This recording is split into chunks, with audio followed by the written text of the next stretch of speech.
Welcome to YOUCANIC. Today here on YOUCANIC, we're going to go over where you would add your washer fluid to your 2016 Kia Optima. Washer fluid is on the passenger side up near the front. We got the blue lid and we got the washer fluid symbol.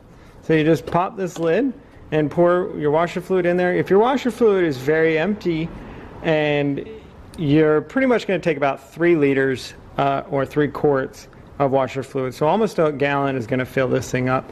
But you just fill it up until you see it up here, and then go ahead and snap the cap back down.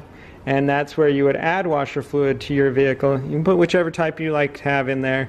Any type. They've got Rain-X, they've got it, you name it. They can do all types of things on your windshields. But that's where you would add your washer fluid if you're low and you're not being able to spray your windshields.